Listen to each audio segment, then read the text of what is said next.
नमस्ते फ्रेंड, स्वागत है आप सभी का हमारे यूट्यूब चैनल शुभ संस्कार में। तो दोस्तों, आज हम आप सभी को नाग पंचमी की पावन कथा सुनाएंगे।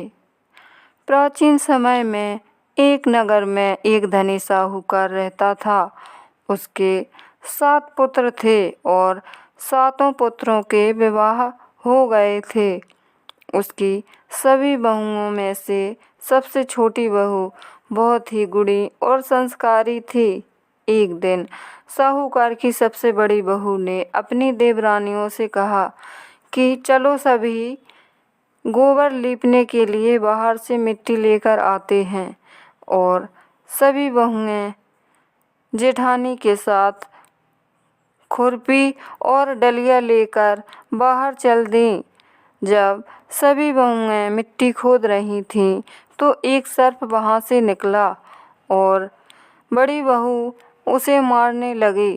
तब छोटी बहू ने कहा कि दीदी, इसे मत मारिए, इस बेचारे ने आपका क्या बिगाड़ा है, इसे जाने दीजिए। और छोटी बहू की बात सुनकर बड़ी बहू ने उसे जाने दिया। अब सर्प एक ओर जाकर बैठ गया। जब सभी बहुएं मिट्टी लेकर जाने लगीं तो छोटी बहू ने सर्प से कहा, तुम यहीं पे बैठना, मैं तुम्हारे लिए दूध लेकर आऊँगी। और इतना कहकर सभी बहुएं अपने घर पर चल दीं। घर जाकर छोटी बहू कामकाज में व्यस्त हो गई और उसे सांप को दूध ले जाने वाली बात याद ना आई। फिर अगली सुबह जब छोटी बहू को याद आया कि उसे तो सर्प को दूध देने जाना है, फिर वह दूध लेकर आई और सर्प से कहा कि भाई, मुझे क्षमा कर दो, मैं कामों में व्यस्त हो गई और आपको दूध देने ना आ सकी। तब सर्प ने कहा कि तुम्हें झूठ बोलने पर मैं अभी डस लेता, परंतु तुमने मुझे भाई कहा है, इसलिए मैंने तुम्हें क्षमा किया। और सर्प ने दूध पी लिया और कहा कि बहन, जब भी तुम्हें मेरी ज़रूरत हो तो मुझे बुला लेना, मैं तुम्हारे पास आ जाऊंगा।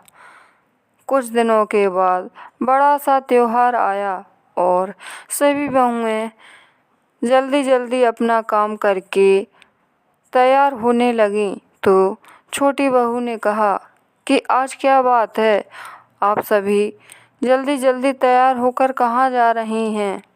तो सभी बहुओं ने कहा कि तुझे क्या पता, तेरा तो कोई मायका ही नहीं है, इसीलिए तो तुझे पता नहीं है, हम सभी तो त्योहार मनाने अपने मायके जा रहे।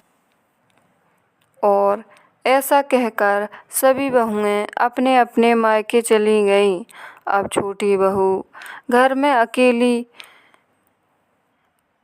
दुखी होकर अपने सर्प भाई को याद करने लगी। और जब सर्प भाई को पता चला तो वह एक लड़के का वेश बनाकर उसके घर आया और छोटी बहू के ससुर से कहने लगा कि मैं आपकी बहू के दूर के रिश्तेदार का भाई हूँ, आप मेरे साथ मेरी बहन को भेज दीजिए, मैं उसे लेने आया हूँ। और उसके यकीन दिलाने पर साहूकार ने अपनी छोटी बहू को उसके भाई सर्प के साथ उसे भेज दिया। फिर रास्ते में चलते चलते सर्प ने छोटी बहू को बताया कि बहन, मैं तुम्हारा भाई सर्प हूँ और मैं तुम्हें अपने नागलोक ले जाने आया हूँ। फिर सर्प ने अपना असली रूप ले लिया और छोटी बहू से कहा कि तुम मेरी पूंछ पकड़ लेना और मेरे पीछे पीछे आना। छोटी बहू ने ऐसा ही किया। फिर वह सर्प छोटी बहू को नागलोक में ले गया, जहाँ उस सर्प ने अपनी माँ से छोटी बहू को मिलवाया और कहा कि देखो माँ, यह मेरी बहन है और इसने मेरे प्राण बचाए थे। नाग की माँ ने उसे अच्छे से गले लगाया और कहा, बेटी, इसे अपना ही घर समझो। सर्प ने कहा, माँ ये कुछ दिन यहीं पर रहेगी, मैं इसको इसके ससुराल से लेकर आया हूँ। तब छोटी बहू खुशी खुशी वहीं पर रहने लगी और वहाँ पर उसने सर्प के छोटे छोटे बच्चे देखे।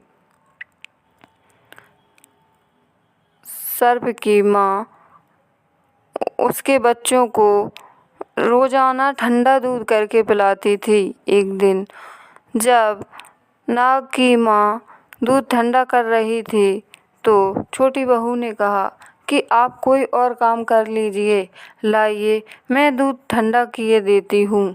और छोटी बहू दूध ठंडा करने लगी।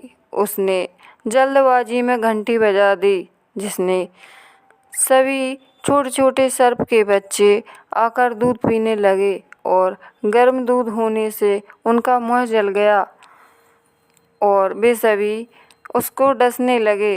तब उनकी माँ ने उन्हें समझाया कि ऐसा नहीं करते, ये हमारी बहन है, इसको नहीं काटते। और उसके समझाने से सभी सर्प के बच्चे समझ गए।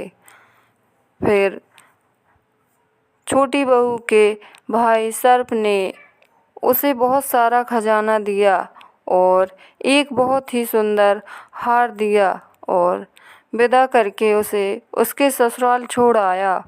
सभी जेठानियाँ उसके धन को देखकर जलने लगी और कहने लगी, इसका तो कोई रिश्तेदार ही नहीं था, अब कहाँ से इसका रिश्तेदार आ गया है। इसका हार तो देखो कितना सुंदर है। और सभी बहुएं उससे जलने लगीं। उसके हार की चर्चा पूरे नगर में होने लगी और चर्चा होते होते उस नगर की रानी के पास पहुंच गई। तब रानी को उस हार को पहनने की इच्छा हुई और रानी ने सिपाहियों को आदेश देकर वह हार मंगवा लिया। हार के चले जाने से छोटी बहू बहुत दुखी हुई और रोकर अपने भाई सर्प को याद करने लगी। तब सर्प वहाँ आया और उसने बताया कि बहन तुम रो मत, वो राजा तुम्हें खुद हार देने आएंगे। इतना कहकर सर्प वहाँ से चला गया। अब वह हार जब महारानी के पास पहुँचा तो महारानी ने जैसे ही उसे गले में पहना तो वह सर्प बन गया।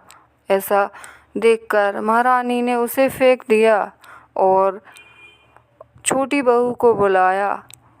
जब छोटी बहू को बुलाया तो साहूकार स्वयं अपनी छोटी बहू को लेकर राजा के दरबार में पहुंचा। फिर रानी ने सारा हाल बताया कि तुम कोई जादूगरनी हो और तुमने इस हार पर जादू टोना किया हुआ है। तब छोटी बहू ने कहा, मैंने कोई जादू टोना नहीं किया है। तभी वहाँ पर सर्प आ गया और उसने कहा कि यह मेरी बहन है और मैंने इसे यह हार दिया है, इसीलिए तुम ये हार मेरी बहन को लौटा दो। तब सभी उन भाई बहन का प्रेम देखकर उनकी तारीफ करने लगे और तभी से उसी दिन से समस्त नारियां नागपंचमी के दिन नागों की पूजा करती हैं और सर्प को अपना भाई मानती हैं। उस दिन पंचमी होने के कारण इस त्योहार को नागपंचमी कहते हैं। तो दोस्तों, ये थी नागपंचमी की कथा। आपको कैसी लगी हमें कमेंट में ज़रूर बताएं। वीडियो पसंद आए तो लाइक और हमारे चैनल को सब्सक्राइब करना ना भूलें। धन्यवाद।